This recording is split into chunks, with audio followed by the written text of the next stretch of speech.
Capítulo 4. Lição 3. Cuide de seus negócios. Em 1974, Ray Kroc, fundador do McDonald's, foi convidado a fazer uma palestra para a turma de MBA da Universidade do Texas, em Austin. Um querido amigo meu, Kate Cunningham, era aluno dessa turma. Depois de uma exposição forte e inspiradora, os estudantes perguntaram a Ray se gostaria de juntar-se a eles num bar que frequentavam para tomar uma cerveja. Ray aceitou gentilmente. "Qual é o meu negócio?" perguntou Ray, quando todo mundo já estava com o seu copo de cerveja. Todos riram, conta Kate. A maioria da turma pensou que Ray estivesse brincando. Ninguém respondeu e Ray repetiu a pergunta. "Em que negócio vocês pensam que eu atuo?" Os estudantes soltaram uma gargalhada e, finalmente, uma alma corajosa gritou. "Ray, não há ninguém no mundo que não saiba que você está no ramo de hambúrgueres." Ray deu uma risada. "Achei que vocês fossem responder isso mesmo." Fez uma pausa, disse rapidamente. "Senhoras e senhores, eu não atuo no ramo de hambúrgueres. Meu negócio são imóveis." Kate conta que Ray passou um bom tempo explicando seu ponto de vista. Em seu plano de negócios, Ray sabia que o principal foco era a venda de franquias de hambúrguer, mas nunca perdeu de vista a localização de cada franquia. Ele sabia que os imóveis e sua localização eram o mais importante fator de sucesso de cada franquia. Basicamente, a pessoa que comprava a franquia estava também comprando o terreno em que se situava a franquia da organização de Ray Kroc. O McDonald's é hoje o maior proprietário individual de terrenos no mundo, superando até a Igreja Católica. Atualmente, o McDonald's é proprietário de alguns dos cruzamentos e esquinas mais valiosos, não só dos Estados Unidos, como também de outras partes do mundo. Kate diz que essa foi uma das mais importantes lições que recebeu em sua vida. Atualmente, Kate é proprietário de lava-carros, mas seu negócio são os terrenos que estão por baixo desses lava-carros. O capítulo anterior terminou com exemplos ilustrando que a maioria das pessoas trabalha para todo mundo, menos para elas próprias. Elas trabalham em primeiro lugar para os donos das empresas, depois para o governo ao pagar impostos e finalmente para o banco onde fizeram a hipoteca. Quando garoto não havia nenhum McDonald's por perto. Contudo, meu pai rico ensinou a mim e a Mike a mesma lição que Ray Kroc deu na Universidade do Texas. É a lição 3 dos ricos. O segredo é: cuide de seu negócio. As dificuldades financeiras são muitas vezes o resultado direto de se trabalhar toda a vida para outras pessoas. Muita gente chegará sem nada ao fim de sua vida de trabalho. Nosso atual sistema de ensino se concentra em preparar a juventude para os empregos por meio do desenvolvimento de habilidades acadêmicas. Suas vidas girarão em torno de seus salários, ou, como citado anteriormente, pela renda gerada por emprego.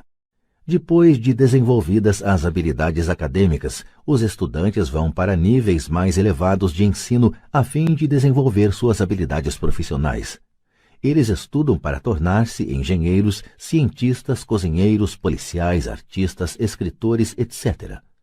Suas habilidades profissionais lhe permitirão ingressar na força de trabalho e trabalhar por dinheiro. Há uma grande diferença entre sua profissão e seu negócio. Muitas vezes pergunto às pessoas: "Qual é o seu negócio?" E elas respondem: "Sou banqueiro." No inglês, usa-se a mesma palavra banker para denominar o banqueiro e o gerente do banco. Então lhes pergunto se eles são donos do banco. Em geral, respondem: "Não, eu trabalho para o banco." Nesse caso, está se confundindo profissão com negócio. Sua profissão pode ser a de banqueiro, mas elas ainda não são donas do negócio. Ray Kroc sabia claramente a diferença entre sua profissão e seu negócio. Em uma época, ele vendia misturadores de milkshake e pouco depois vendia franquias de hambúrguer. Mas enquanto sua profissão era vender franquia de hambúrguer, seu negócio era acumular imóveis, geradores de renda. Um dos problemas com a escola é que frequentemente você se transforma naquilo que você estuda. Se você estuda, digamos, culinária, você se torna um chefe. Se você estuda direito, você se torna um advogado. E se você estuda mecânica de automóveis, você se torna um mecânico. O erro de tornar-se aquilo para o que você estuda é que muitas pessoas se esquecem de cuidar de seu negócio. Elas passam a vida cuidando dos negócios de outras pessoas e enriquecendo essa pessoa. Para ter segurança financeira, a pessoa precisa cuidar de seu negócio. Seu negócio gira em torno de sua coluna de ativos, em oposição à sua coluna de renda. Como dito anteriormente, a regra número 1 é conhecer a diferença entre um ativo e um passivo e comprar ativos. Os ricos se concentram em sua coluna de ativos, enquanto os demais se preocupam com a sua demonstração de renda. É por isso que ouvimos com tanta frequência: preciso de um aumento. Se pelo menos conseguisse uma promoção. Vou voltar a estudar para procurar um emprego melhor. Vou fazer hora extra. Quem sabe consigo mais um emprego. Vou me demitir em 2 semanas. Encontrei um emprego com salário melhor. Em alguns círculos, estas são ideias sensatas. Contudo, se prestar atenção em Ray Kroc, verá que ainda não está cuidando de seu negócio. Essas ideias todas ainda focam a coluna da renda e só ajudarão a pessoa a ter mais segurança financeira se o dinheiro adicional for utilizado na aquisição de ativos geradores de renda. A principal razão pela qual pobres e classe média são conservadores, do ponto de vista financeiro, o que quer dizer não posso me arriscar, é que eles não têm um embasamento financeiro, apenas agarram-se a seus empregos, fazem o que é seguro. Quando o corte de pessoal se tornou a coisa in a ser feita, milhões de trabalhadores descobriram que seu chamado maior ativo, sua residência, os estava comendo vivos. Seu ativo chamado de casa ainda lhes custava dinheiro a cada mês. Seu carro, outro ativo, os devorava. Os tacos de golfe guardados na garagem e que tinham custado $1.000 já não valiam isso. Sem segurança no emprego, não tinham nada a que recorrer. O que eles pensavam que eram ativos não os podia ajudar a sobreviver em uma época de crise financeira. Imagino que todos nós já tenhamos preenchido uma ficha de cadastro para solicitar um financiamento bancário para comprar um imóvel ou um automóvel. É bem interessante olhar para o item patrimônio líquido. É interessante porque é isso que os bancos e as práticas contábeis aceitam como ativo de uma pessoa. Certo dia, minha posição financeira não parecia muito boa para obter um crédito, de modo que incluí meus tacos de golfe, minha coleção de arte, livros, aparelho de som, televisão, ternos Armani, relógios de pulso, sapatos e outros objetos pessoais, a fim de aumentar o montante da coluna dos ativos. O empréstimo, entretanto, foi recusado porque eu tinha muito dinheiro investido em imóveis. Os responsáveis pela concessão de empréstimos não gostaram do fato de eu obter uma parte tão grande de minha renda com apartamentos alugados. Eles queriam saber por que eu não tinha um emprego normal com um salário. Eles não questionaram os ternos Armani, os tacos de golfe ou a coleção de arte. A vida, às vezes, é dura para quem não se encaixa no perfil padrão. Tenho arrepios sempre que ouço alguém falar para mim que seu patrimônio líquido é de $1 milhão ou de $100.000 ou qualquer outro valor. Um dos motivos por que o patrimônio líquido não é um indicador acurado é simplesmente porque no momento em que você começa a vender seus ativos, seus ganhos são tributados. Muitas pessoas se envolvem em dificuldades financeiras quando sua renda é reduzida. Elas tomam empréstimos, elas vendem seus ativos. Primeiro, seus ativos, em geral, só podem ser vendidos por uma fração do valor declarado em seu balanço pessoal. Ou, se houver um ganho na venda desses ativos, esse ganho será tributado. De modo que, repito, o governo pega uma parte dos ganhos, reduzindo assim o montante disponível para auxiliá-las a sair da dívida. Por isso, costumo dizer que o patrimônio líquido de alguém frequentemente vale menos do que ele pensa. Comece a cuidar de seus negócios. Fique no seu emprego, mas comece a comprar ativos reais, não passivos ou objetos pessoais que não têm valor real, uma vez que você os leva para dentro de casa. Um carro novo perde cerca de 25% do preço que você paga no momento em que sai da concessionária. Não é um ativo verdadeiro, mesmo que seu banco permita que você o liste entre seus ativos. Meu novo taco de titânio, que custou $400, passou a valer $150 no momento em que pisei no campo de golfe. Para adultos, a lição é manter reduzidas as despesas, reduzir os passivos e formar diligentemente uma sólida base de ativos. Para os jovens que ainda não saíram de casa, é importante que seus pais lhes ensinem a diferença entre ativos e passivos.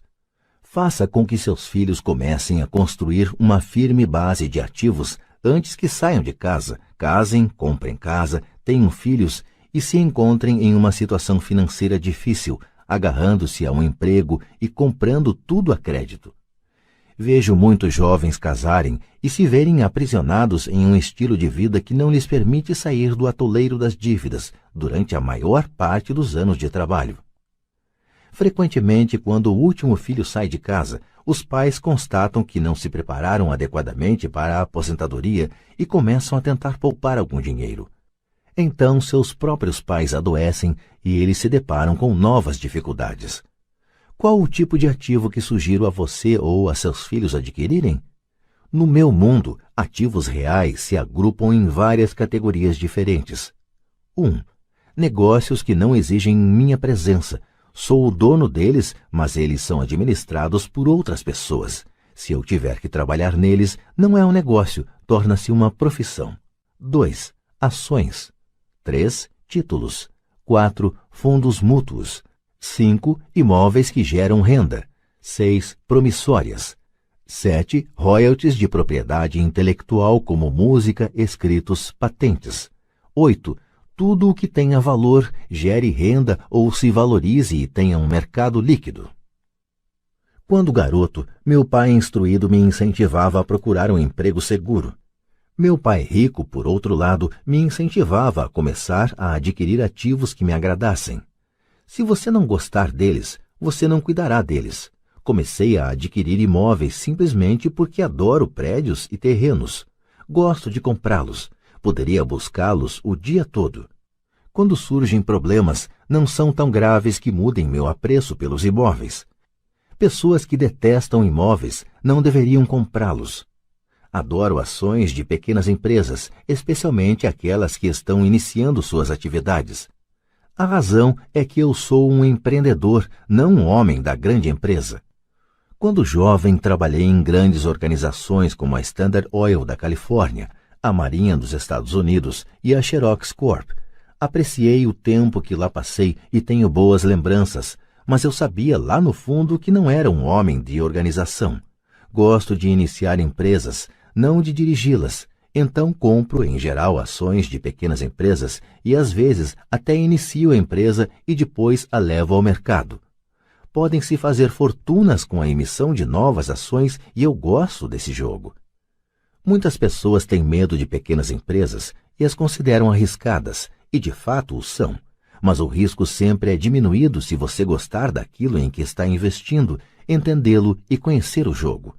Com pequenas empresas, minha estratégia é de investimento, é desfazer-me das ações no prazo de 1 ano. Por outro lado, minha estratégia para os imóveis é começar com pouco, depois trocá-los por imóveis maiores e, portanto, adiar o pagamento dos impostos sobre os ganhos. Isto permite que seu valor aumente acentuadamente. Costumo ficar com os imóveis menos do que 7 anos. Durante anos, mesmo quando estava na Marinha ou na Xerox, fiz o que aconselhava meu pai rico. Fiquei no meu emprego, mas ainda assim cuidava dos meus negócios. Estava atento à minha coluna de ativos, negociava com imóveis e ações. Pai rico sempre destacava a importância da alfabetização financeira. Quanto melhor eu entendesse a contabilidade e a gestão do dinheiro, melhor eu poderia analisar investimentos e, por fim, construir minha própria empresa. Eu não incentivaria ninguém a iniciar uma nova empresa, a menos que realmente o desejasse. Conhecendo o que conheço quanto à direção de uma empresa, não recomendaria a tarefa a ninguém. Em certos casos, quando a pessoa não consegue um emprego, iniciar uma empresa pode ser uma solução. As chances, entretanto, são adversas. 9 entre 10 empresas quebram em 5 anos. Das que sobrevivem aos primeiros 5 anos, 9 entre cada 10 também quebram. Se você realmente tem o desejo de ter sua própria empresa, vá em frente. Se não for esse o caso, fique no seu emprego e cuide de seus negócios. Quando digo cuide de seus negócios, Refiro-me à formação e à manutenção de uma sólida coluna de ativos. Se $1 entrar nela, nunca o deixe sair de lá. Pense deste modo: uma vez que $1 entra na coluna dos ativos, ele se transforma em seu empregado. O melhor do dinheiro é que ele trabalha 24 horas por dia e pode fazê-lo durante gerações. Fique no seu emprego, seja um ótimo empregado, mas construa essa coluna de ativos. À medida que seu fluxo de caixa cresce, você pode comprar alguns artigos de luxo. Uma distinção importante é que os ricos compram os artigos de luxo por último, enquanto pobres e classe média tendem a fazê-lo antes. Nos Estados Unidos, os pobres e a classe média frequentemente compram itens de luxo como casas grandes, diamantes, peles, joias ou barcos, porque desejam parecer ricos.